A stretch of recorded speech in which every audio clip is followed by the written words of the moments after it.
and welcome to Care by Volvo Live. I'm Sara Essa, the co-founder of Rise, formerly the Sustainability Club on Clubhouse. We're here at the world-famous Eden Project in front of the recognisable biomes, a centre for sustainability and education, and a perfect backdrop for this exciting conversation. I'd like to welcome our panellists, Conor, Horne and Ben Roth from Volvo, who are going to talk to us about Care by Volvo, how this subscription offer is reshaping the traditional ownership model, and importantly, how you can sign up. I'm also joined today by Sir Tim Smit, founder of the Eden Project, and Poppy Okotcha, who is an ecological home grower and a Volvo advocate. She doesn't live too far from here and has recently switched to Volvo's fully electric XC40 Recharge. So we're looking forward to hearing about her switch to an electric vehicle further in the conversation. Importantly, thank you to everyone who's tuned in. Whether you're already driving a Volvo, have an interest in an electric vehicle, or are considering transitioning to an electric vehicle, there's something for everyone in the next 45 minutes. On the side of your screen, there's a dedicated resource section where you can access the VR showroom, which I had a look around earlier. It's really, really cool. You can book an appointment and learn more about Care by Volvo. Throughout the live stream, we'd love to hear from you. You can submit a question to us by clicking the Ask a Question box, and at 2 p.m. we'll come to those during the live Q&A. So to get started, I'd love to welcome Conor, and I have a question for you. Volvo are one of the first automotive brands to offer a genuine, flexible alternative to traditional car ownership. Can you give us an overview of why you launched this service and what it is? Yeah, so I think really to answer the why, you need to look at other industries and how they've kind of helped their consumers, or as Tim would correct me, citizens, around moving with time really over the last 10-15 years to make it easier for consumers to interact with their products and services. So take the film industry as an example. 15 years ago, if you wanted to rent a film, you would have to go down to your local Blockbuster, which involved an hour round trip, and then when you got home, if you didn't like your choice, tough, you'd made that commitment back in the store. Now, simply turn on your TV and there's a whole host of apps there and there straight away for you to choose thousands of films at your fingertips. And we haven't seen that level of development in the automotive industry. So if you look at car buying over the last 10 years, in a recent poll that Auto Trader did, showed that 52% of consumers said that nothing's changed, and 14% said it's actually become harder to buy a car now than it was 10 years ago. If we don't listen to our consumer feedback now, then this will be, and that's been to the detriment of a lot of brands like Blockbuster previously. So it's really, really important that we listen to that feedback. And so we launched Care by Volvo. And Care by Volvo is ultimately an online transaction. So it's really, really simple. And that doesn't mean that you can only do this online. You can do it online at home, whatever. But you can also go into a retailer. It's the idea that the transaction is really, really quick. So on average, it's 13 minutes to complete the whole sign-up process, and 39 seconds was our fastest ever. So it's really, really quick. And you compare that to the likes of, say, purchasing a car on a traditional finance product, it's much, much quicker. The second USP is it's this idea of all-inclusive ownership, so it's hassle-free. So simply, you just, if you choose the insurance, there's nothing else to worry about apart from the fuel that you put in it and the consumables like screen wash. And then finally, the option of having the flexibility. So there's two product offerings, a fixed and a flexible contract. So you can either choose to commit to a 3-year contract or a 3-month rolling contract. So this idea that actually moving more towards car usage rather than car ownership. Amazing, such a good introduction, and thank you for sharing that. It's been live for a year. What have you learnt so far from the people who've already signed up to the subscription service? Yeah, well, I mean, it's probably taken us by storm, to be fair, in terms of success. So 1 in 10 cars now in that Volvo sell in the UK is on the Care by Volvo subscription. So it's been very, very successful. I would say one of the key learnings around for us is that we're seeing a much higher appetite towards alternative fuel vehicles. So in our first year, 75% of consumers were opting for either a plug-in hybrid or an electric vehicle. So that's fantastic to see. We also see that 9 in 10 customers are new to the brand, so they've never driven a Volvo previously, which is fantastic, as we're looking to ultimately grow the brand. one of the probably most not most interesting, that I find most interesting, is that there's not a single hour in the day where a customer hasn't placed an order, showing that actually having the idea of an online sale, that it's always on, I think is fascinating. So really good. Really interesting stats, and interesting to see how the uptake is already, happening so far. And Ben, really wonderful to have you here. I think what's been really interesting is how societal change from major events like COP26, which has just happened, will influence how consumers choose to buy. Do you feel Volvo is positioned to support consumers with more conscious demands? Certainly. So, referencing COP26, Volvo was obviously one of the major automotive manufacturers that signed the emissions pledge on automotive emissions recently. So we're very proud of that. But we know there's more that can and should and needs to be done. So we know from data in 2019 that the ONS released that 1/5 of greenhouse gas emissions in the UK originate from road transport. And as an automotive brand, we are obviously therefore part of the problem. So we have to be part of the solution. We've created this issue, we've been part of the issue, we therefore need to now help fix it and create a plan to fix it. In terms of what we're doing, well, we go back to our heritage, and as a brand we were created in 1927, and our core value as a brand has always been safety. And back then we invented the seatbelt, and we provided that technology and that idea and that initiative to some of our competitor brands because we thought we were doing a better job of it, and therefore we could provoke a reaction from them to get them to do a better job of it. And we hope that it will be the same now, because climate change is the ultimate safety issue for us and for our planet. So by provoking this conversation, by bringing other brands with us, we hope that we can create a better place, a better forum for conversation within our industry. In terms of what we are doing specifically, we have targets, as you'd expect. So by 2025, we're hoping that we can reduce our supply chain emissions by 25%. By 2030, we want all of our electric vehicles to be, all of our vehicles sold to be electric. And by 2040, we want to be a carbon neutral business in its entirety. Now, we know that 2030, 2040 are a long way away, a lot can change. We hope we can course correct along the way and bring these targets to life even sooner for both ourselves and our consumers, because we want to be at the forefront, we want to provoke, we want to really lead on this conversation. It's our #1 priority as a brand, and it's something that's close to our hearts and to our consumers' hearts. Some quite big goals there. I feel like we could have a whole nother conversation on, Sure, how Volvo are going about achieving those. Poppy, it's so wonderful to have you here. With your background as an ecological grower, you must be in heaven right now here at Eden.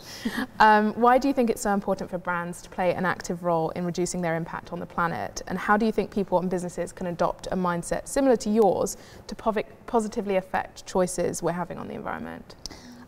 Well, to start with, how, I think, is something I talk about a lot.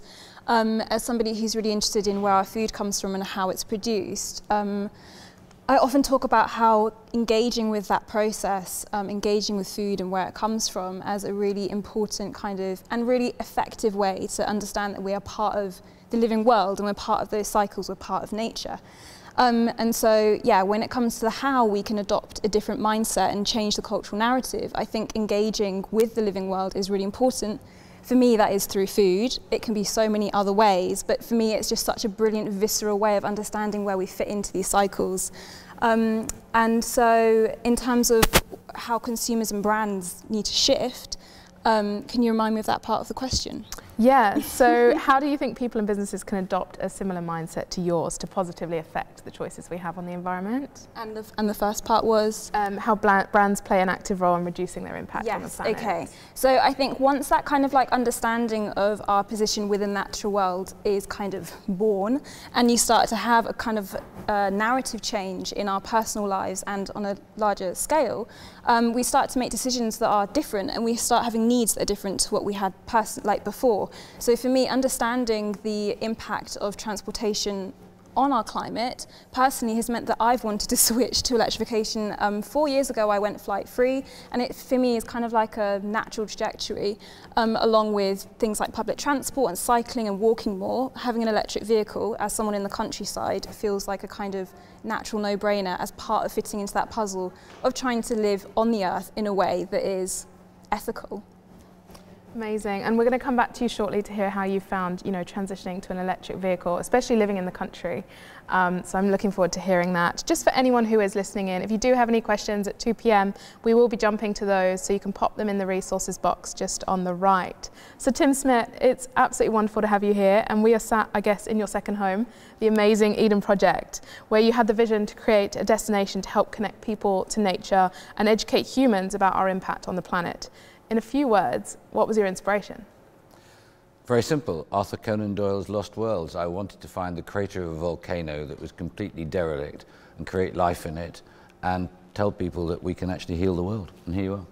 It's amazing. It's such an incredible place. And we're here on such a beautiful day.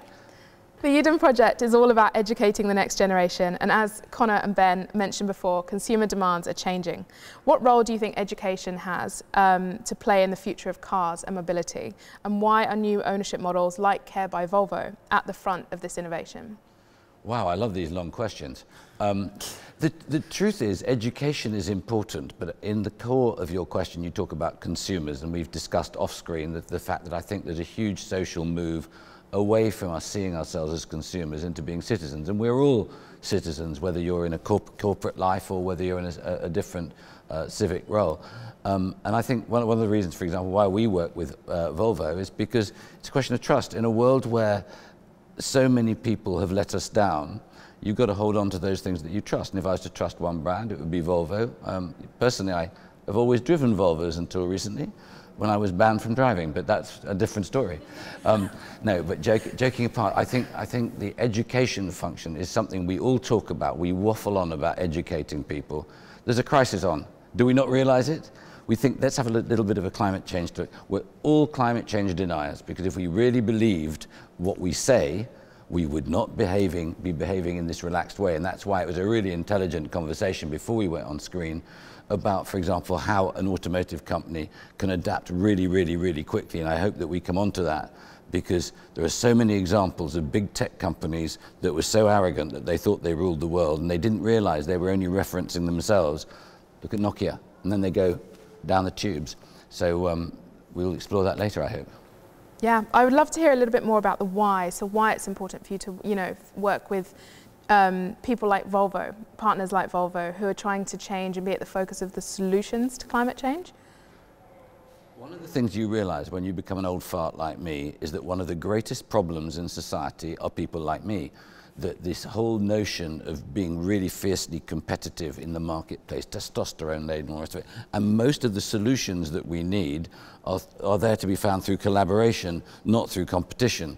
And the quicker we grow up and realize that capitalism raw in tooth and claw could be tempered by being really commercial but collaborative, I think is really interesting. And I think one of the reasons why we like working with Volvo is I actually imagine that the way the two gents have been talking about Volvo, it will be nothing like that. And the reason I say that is because men are always wrong.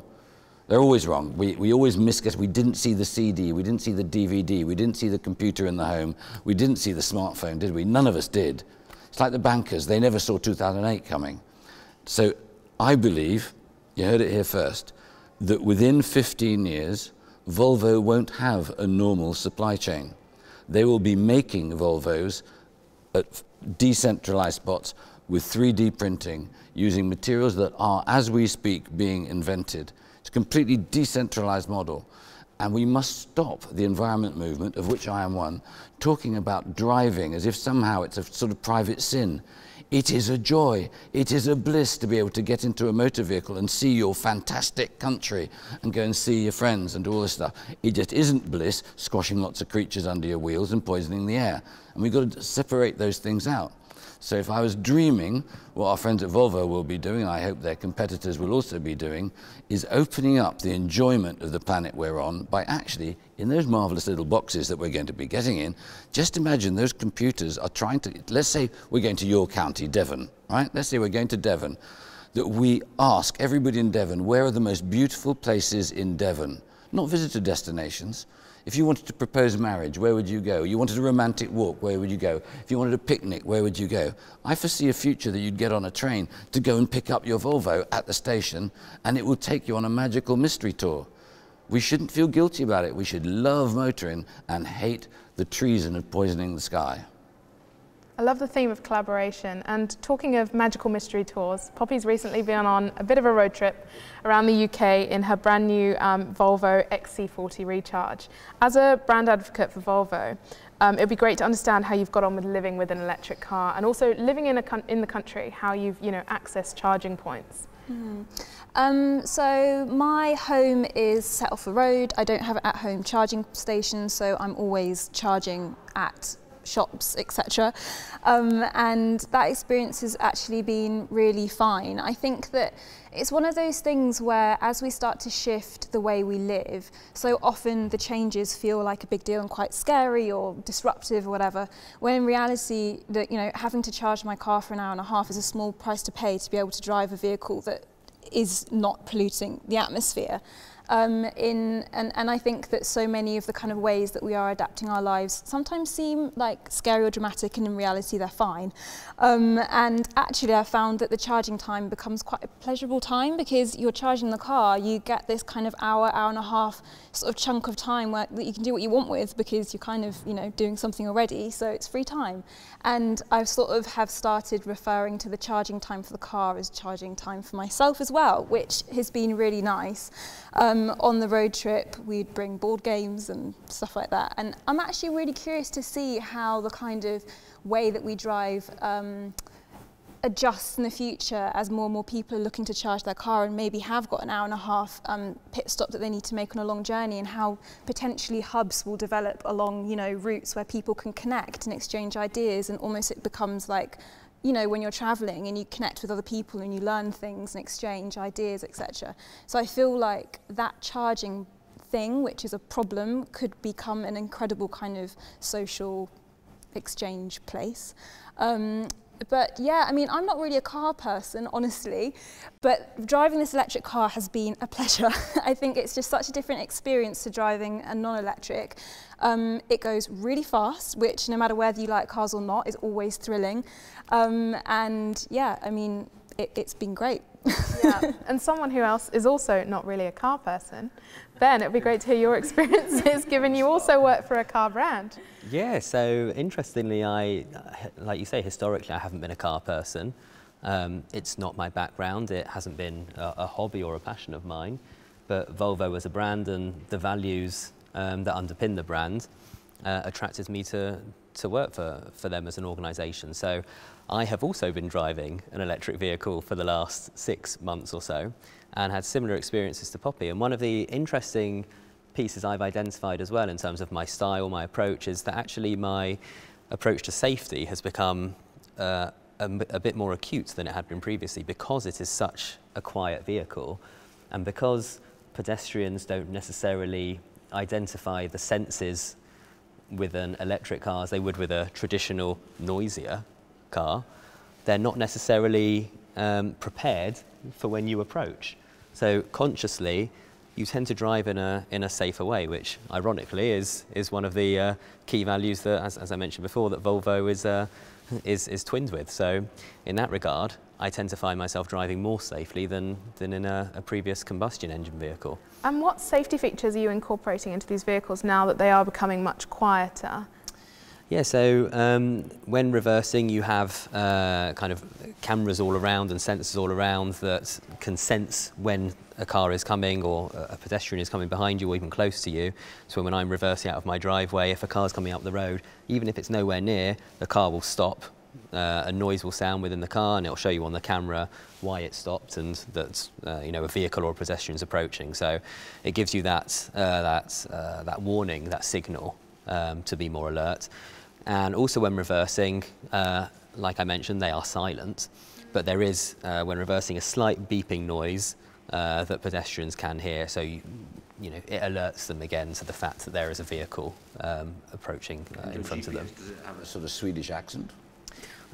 You can enable it if you wish. The electric vehicles are Google enabled, so you have Google Maps and all the Google ecosystem within there. So I assume you can put whatever accents you want on, but I haven't tested that feature yet. But I'll be sure to now you've mentioned it, Tim. Is that your preference, Tim?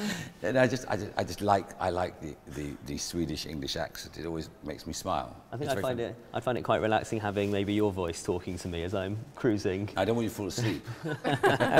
Well, maybe that's something you can add in the car. You can select Tim's a Tim voice. feature. Yeah, so we've heard from both Tim and Poppy talk passionately about working towards a more sustainable future. It'd be great to get more of an understanding on what Volvo and Care by Volvo are doing to support. Yeah, so Conor's already mentioned Care by Volvo as a proposition, as an ownership model, as a way of accessing a car. And we hope that brings down the barriers to access for an electric vehicle for many who maybe previously wouldn't have wanted to have committed or gone into such a long-term relationship. So that's where Care by Volvo comes in. In terms of Volvo as an organisation, we don't just look at tailpipe emissions and say we're doing our bit. We look at the whole cradle-to-grave approach, if you like. So all the way back from where we source our materials, ensuring that the cobalt that's used in our batteries is sustainable from a blockchain perspective. The wool blend materials are traceable through to our factories and ensuring that they are optimised as well in that regard. So we have factories in Torslanda in Sweden. That factory is now using 100% renewable energy. Our production plant is in Ghent, has 15,000 solar panels and runs on 11% wind power. And our factory in Chengdu in China is also moving towards 100% renewable. So our factories where we actually produce these cars, which are then hopefully friendlier and kinder to the environment, if not 100% kind, are at least also doing their bit and contributing to our model. In terms of the batteries, we know that by 2030, the industry has said that millions of batteries will be laid to waste because they will no longer be required, used or necessary because technology will have moved on and they may not be as relevant as they once were in these vehicles. So we are doing our best to ensure that our battery solutions are also sustainable. So we have a three-step solution. The first is to re-engineer them where possible, so try and make them work as car batteries again. The second is to potentially use them for other uses, so energy storage, for example, and we're working with an organisation called Battery Loop on that. And the third, if all else fails, is to hopefully find a way to recycle them. But we know this is a real area of concern for many people and something that we are trying our best to approach. What are your thoughts on battery recycling, Tim? The debate about batteries is the same as everything else. We will be wrong. But it's a really exciting time. And the whole debate we're having today is about mobility, right? So we keep talking old-fashioned about a car because we've got a beautiful car there, which is nice. It's the start of a thing. But imagine that we're talking in 1920 with, and he's Henry Ford, and over there, Henry Ford, we're going to be talking about that. It may well be that within a very short period of time, the revolution in transport is going to see Volvo being a motor company. I could imagine them being a drone transport company. I could imagine you selling absolutely everything to do with the motor car. We talked earlier about the motor industry being unbelievably conservative. They look in on themselves all the time. They never spoke to my dog. When was the last time a motor company spoke to your dog about going in the back of the car and how it is? Well, is that so crazy with 17 million dog owners? I don't think so. When did they talk to you about your bad back and building a seat that was good for your back that could actually be mending you while you were driving? And there are all sorts of things like that I think we're going to be revisiting it, and I think your guys will be revisiting it. But I think the future of transport in terms of both ownership, in terms of materials, in terms of the supply chain, because I genuinely do believe we will be making all the parts with 3D printers around the world inside 20 years. But what a time to be alive. I think the changes right now are going to be as big as between, say, 1910 and 1925. When you look at the 60s, 70s, 80s, 90s and noughties, it looks like there was a revolution going on. But actually, a lot of it was decorative. It wasn't of substance. But this is substantial. You'll be growing Volvos here? I'd love to grow Volvos. It's like we were talking earlier about mycelium. The Stella McCartney show at COP, growing mycelium to replace leather. Of course, you're getting rid of leather in your vehicles. But this mycelium stuff is like leather, and it's beautiful. And I think we're just going to suddenly wake up. Exactly what Poppy said earlier, that we've actually been developing almost in conflict with the natural world. And I think where we're going into now is actually quite a spiritual place, which is where we realize that to save ourselves or to have a better life, we have to work with the western grain of nature. That's why we built this.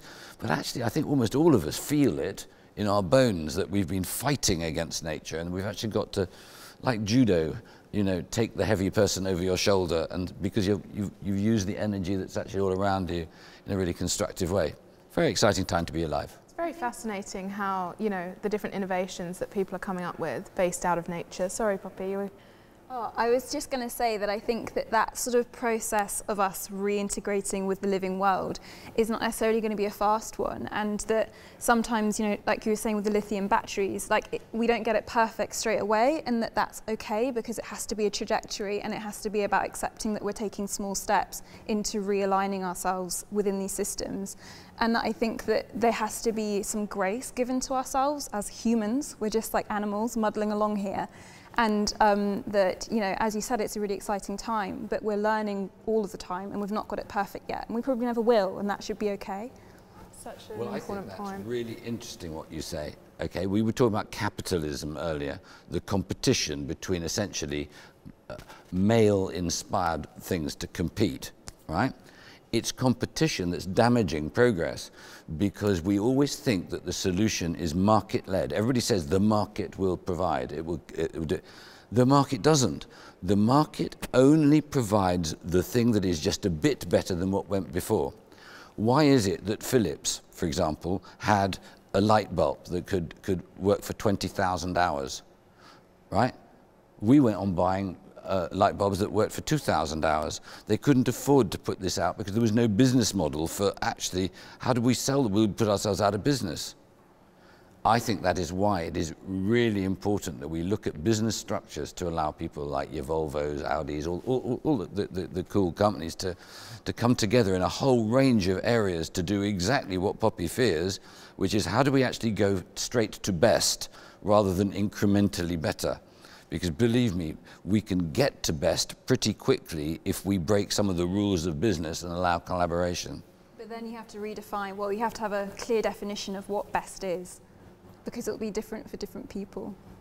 No, yeah, absolutely. And I'll let you have that task. You can start the religion, and I shall just be an acolyte. It's such a fun... And we'll listen and develop it. I think that's where Volvo are really good at it, because we are, say, only a 3% market share brand, but we're small enough that we can be good at being disruptors. Hence the Care by Volvo bringing that back, but listening to what consumers are wanting and then reacting to it. So it's such a fascinating topic, and I think we could do a whole panel on collaboration and, you know, how we connect into nature as well. Just before we come on to the audience questions, and if you haven't put them in the chat box yet, definitely do. We would love to hear from you. We previously mentioned that Volvo's first car is to be designed with the C40 is Volvo's first car to be designed with no combustion engine alternative, signalling Volvo's commitment to only making electric cars. I think this is a great example of how Volvo is putting into place what we've discussed today, that puts conscious design at the forefront. It would be great to talk this through in a little bit more detail if you could, Conor. yeah, sure. Wary of time, I think, if I pick out some key kind of USPs for me, and we've spoken about them. I think, first of all, yes, it's an electric vehicle, but it's much more than that. I think we've talked about how sustainable now our vehicles are, and the C40, I think, is, I suppose, my favourite, or say, my favourite, what's fascinated me the most around becoming leather-free is I had no idea why we were doing it. To be perfectly honest, probably just a bit naive, saving animals. And actually, 14% of global CO2 emission greenhouse gases are from livestock, and primarily cattle farming. It's crazy. So I think it's really interesting to see that, and also the kind of, as Tim mentioned, the alternatives to leather. That actually it's not like we're sacrificing, because everyone thinks leather very, very premium product, and actually, if you step inside a C40, you'll see that hasn't been sacrificed. Secondly, the Google infotainment, all I need to say is it's best in class. If you've not been in an XC40 full electric, or the XC60 now has it as well, the Google infotainment is just simply fantastic. And then thirdly, the performance. I am a massive car enthusiast, unlike Bobby and Ben, and I mean, 0 to 60 in 4.5 seconds, I think that never gets old. But it's the way in which the power is delivered. But not only is the performance staggering, but also range, 275 miles in an SUV. That's enough to bring you from London to the Lake District. So it's well, yeah. Or London to Cornwall. It's a long distance on one charge. You can go far. Simon from Manchester, it's wonderful to have you here on this conversation today. We've got a question from you. I don't feel ready to go fully electric yet, but would like to be more environmentally conscious when I drive. Is a hybrid car an option to do that? If so, can I subscribe to one? Ben, that could be a good question for you. I'll take that one, yeah. So handed a mic. Been handed a mic, thank you. So certainly a plug-in hybrid, a PHEV if you like, is definitely a good first step if you're not quite ready for a full electric. I have a plug-in hybrid as well as my electric vehicle, and it can do around 21 miles on charge, and then the kind of traditional engine kicks in after that. But for shorter journeys, if you've got access to charging, then it's definitely a nice option if you're not quite ready yet for that full step. And you can also get plug-in hybrid vehicles on Care by Volvo with the same options, the same kind of model as Conor outlined earlier. Georgia says, she's from Kingston, which is very near me actually. I don't have off-street parking. How could I charge an electric car? Really good question. So many people are finding this a barrier at the moment. Yeah. So even at the weekend, I was driving through Richmond and had to use the public charging infrastructure, and it was incredibly easy. I actually parked at Richmond Park gates, and when everyone else was queuing for parking, there's dedicated EV bays, and it did feel like I was a VIP, which was fantastic. I think, just to pull out on a couple of stats, there's 8,000 petrol stations in the UK, and there's 25,000 public EV charging spots. So if I look at when I started driving an electric vehicle for the first time, there was less than 1,000. There's over 1,000 EV chargers installed within the last 30 days alone. So as more and more consumers are adopting to electric vehicles, that's only going to go one way. So absolutely, if you don't have off-street parking like yourself, Bobby, you absolutely can live off the public charging. Impact of yesterday's announcement by... I was going to say, yeah, that's... Yeah, Boris announced that any new builds will need to have chargers built in their house. Quite fascinating. It'll be interesting to see how the social model, how we lend out our chargers and I to think each for the likes of myself who has off-street parking and a home charger installed, I think it becomes... It almost flips your mentality in terms of what you're used to, in that you're used to when your car is running low on petrol, you go to a petrol station and you stand there for 10 minutes and then you go in and then you pay for it and you come back out, and overall you've wasted 10 minutes of your day. I don't waste any time because you park and you drive and you plug it in, and in the same way that because people ask me, oh, what happens if you forget? But when was the last time you forgot to charge your phone in the night? It just becomes the norm. So I think this is absolutely the right thing to do. It takes 60 days to form a new habit. So there we go. Well, yeah. Yeah, 60 days.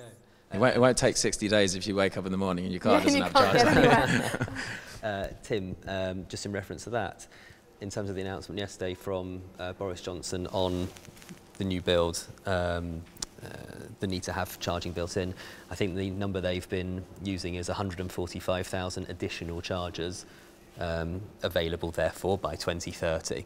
So still some way off, but if you think that 145,000 versus the number that Conor's been talking about over the last couple of minutes, it does see a big increase versus what we have today, which you'd expect would increase in line with the adoption of electric vehicles anyway, so definitely required.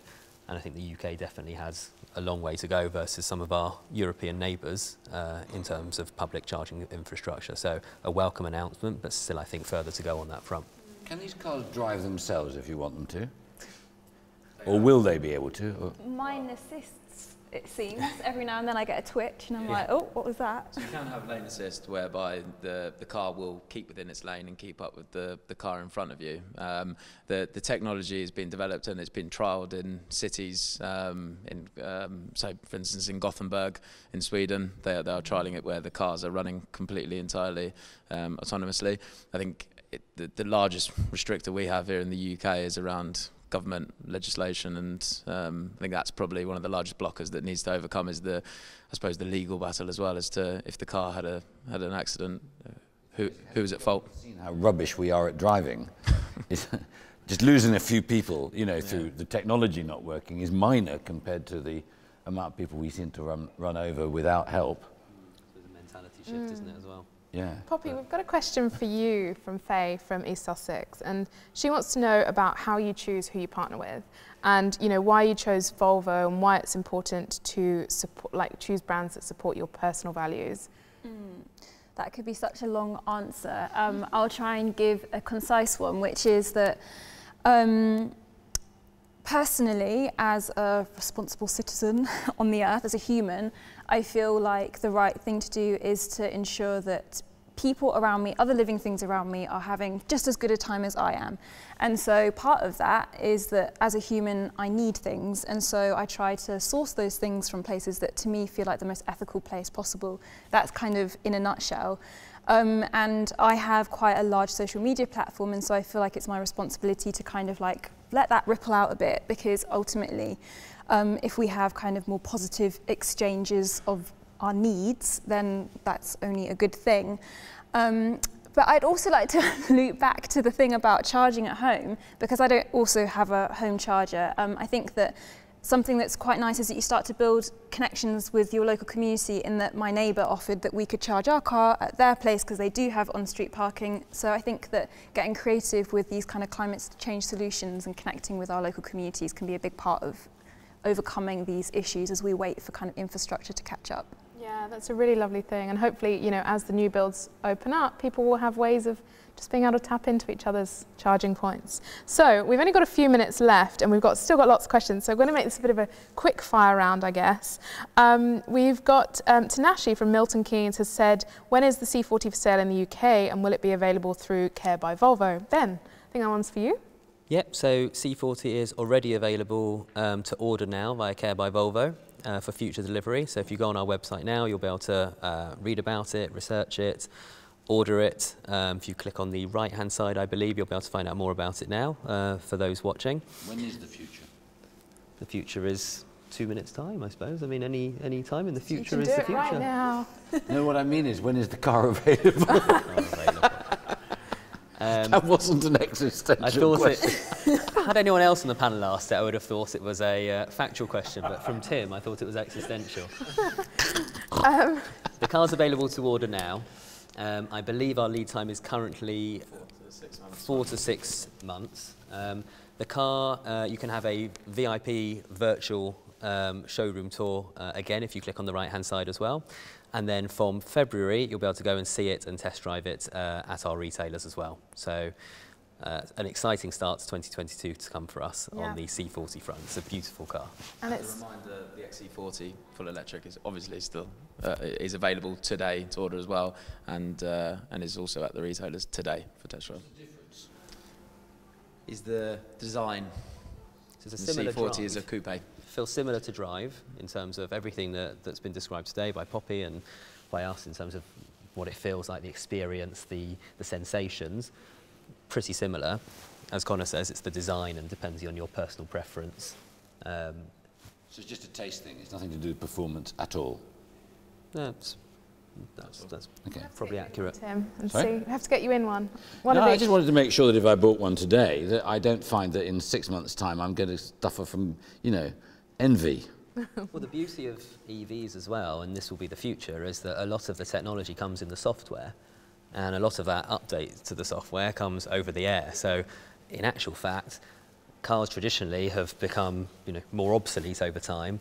Electric vehicles will actually improve over time in terms of the technology and their ability to do what you want them to do. So that's actually and interesting. Your car is most up to date when it leaves the factory. Now with over-the-air updates, your car actually, every time there's an update, same as your phone, it will just update. So. Incredible. That was a really short answer, wasn't it? Yeah. You elongated it for me, Tim. But back onto the quick-fire questions. Conor, I've got two for you. Mike's next. How long does the car battery last for? Do they deteriorate over time? That's such an important question, especially as we're all used to the, phone batteries. Yeah, so they are designed to last the lifetime of the vehicle, and they come with an 8-year, 100,000-mile warranty.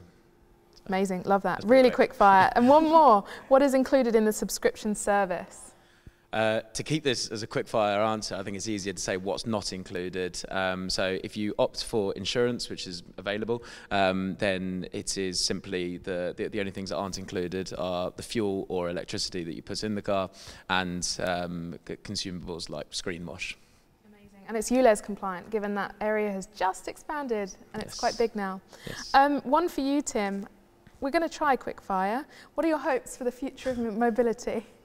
It's quite a long question, that one. Is that because I'm more hip replacement than hip now? Is that what you mean? No. Future mobility. I actually think, as we speak, in laboratories and 2 or 3 major corporations, they're already talking about hologrammatics. And I think Volvo will move into hologrammatics. It's astonishing that you can actually move people, a bit like Star Trek, through your screen, and they can be in another country, and they can move around in the room and talk to people. Their bodies aren't there, but everything else is there. And I think a mobility company is going to be a company that enables you to move where the hell you want, when you want, and how you do it. And I think that's one of the really interesting things to do with how the mobile phone, the smartphone, moved from being just an upgraded Nokia to suddenly providing you with access to all the world's libraries, all the world's music, and all the rest of it. And I think it's going to be really interesting to see whether Volvo have got, if you like, the appetite to reimagine what it's like to go back to 1927 to actually invent mobility in a new way. Because I think it's going to be really interesting and really exciting, especially in a world where within a very short period of time, the old certainties about nation states and all that, they're going to go. They're going to go. Why would you be particularly interested if you lived in Lithuania or England or wherever, when where you are can be the absolute center of the world? You can grow everything you're going to eat. You can make everything you're going to want, where you are. I don't think people have quite clocked the fact that the COVID pandemic has just opened up people's eyes in a way that would have taken 50 years before. They can now see that national boundaries are meaningless things. I feel like that's quite a big question as well. We could talk a lot more about that, but we're very short on time. So I have one more from Charlotte from Cardiff. She would like to know if she would like to subscribe now and knows that stock is limited. Oh, don't we all? Is Volvo also affected by this? That's putting me on the spot. Yes, we are also affected by the supply constraints, as are all manufacturers at the moment. She gets car. If it's Charlotte Church, get me on LinkedIn. But we are affected. However, we still have deliveries coming the whole time. So before Christmas, we have another quite a few ships coming across with stock available. So I would say if you're interested in a car this side of Christmas, then use the little button to speak to one of our sales team, and they'll be able to kind of talk you through your options. Amazing, and it's so important that, despite the supply chain issues, that you do still have them available, and we get as many people transitioning as quick as possible, really. Thank you so much to all our panelists who've joined us here today. It's been a really wonderful conversation, and thank you to all of you at home who've joined us through the live stream. If you'd like to learn more about Care by Volvo, the new C40 Recharge, or their move to an all-electric future, please click the Register a Callback link in the resource section. For any questions you have after the event, we have a dedicated customer care team who will be happy to answer any questions you have. It's been wonderful to have you here and a really, really enjoyable conversation, and we hope to see you soon.